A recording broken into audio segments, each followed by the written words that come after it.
مرتب ہے۔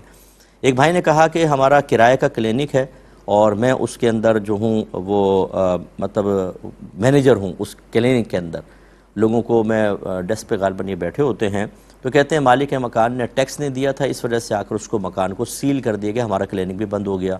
کچھ عرصے بعد ڈاکٹر صاحب نے اس کی سیل توڑوا کے مجھے کہا کہ آپ بیٹھو اور چلاؤ کرو اس کو، تو ہم نے وہ کلینک کھول لیا۔ تو ایک دو دن ہم اس طرح کرتے رہے، تو اس ایک دو دن کی سیلری لینا میرے لیے شرعاً جائز ہوگا کہ نہیں؟ تو غالباً ان کے پوچھنے کا مطلب یہ ہے کہ چونکہ ہم نے اللیگل کھولا اور اس وقت گورنمنٹ نے اس کو بند کیا ہوا تھا، اب اس کی سیلری لینا کیسا ہے؟ دیکھیں، آپ نے چونکہ سروس پرووائڈ کی، یقیناً یہ سیل توڑ دینا شرعاً جائز نہیں تھا، وہاں بیٹھنا جائز نہیں تھا، گورنمنٹ نے منع کیا، اور اپنے آپ کو خواہ ذلت پر پیش کرنا بھی ٹھیک نہیں ہوتا۔ اگر کوئی شکایت کرتا وہ آتے آپ کو گرفتار کر لیتے یا مالی جرمانہ لازم کرتے، جو قطعاً غیر مناسب تھا اور ایک مومن کے وقار کے خلاف ہے، اس لیے منع ہے۔ لیکن اگر کھول لیا اور آپ نے باقاعدہ وہاں ٹائم دیا ہے، سروس پرووائڈ کی ہے، تو بہرحال اس ٹائم کی سیلری آپ کے لیے بالکل جائز ہے۔ بعض اوقات ایک کام غلط ہوتا ہے لیکن اس کے منفی اثرات دوسرے کام پر مرتب نہیں ہوتے ہیں، اس کا حکم علیحدہ رہتا ہے، پھر اس کا حکم علیحدہ۔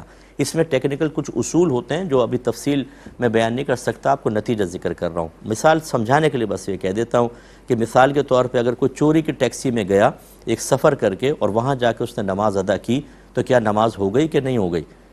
تو بھی ہو گئی۔ ہاں، چوری کرنا گناہ، چوری کی ٹیکسی میں جانا گناہ، لیکن وہاں جا کے جب نماز ادا کر رہا ہے تو بھی تم نے چونکہ سفر کیا ہے، چوری کی ٹیکسی پہ نماز نہیں ہوئی، یہ تو نہیں کہہ سکتے۔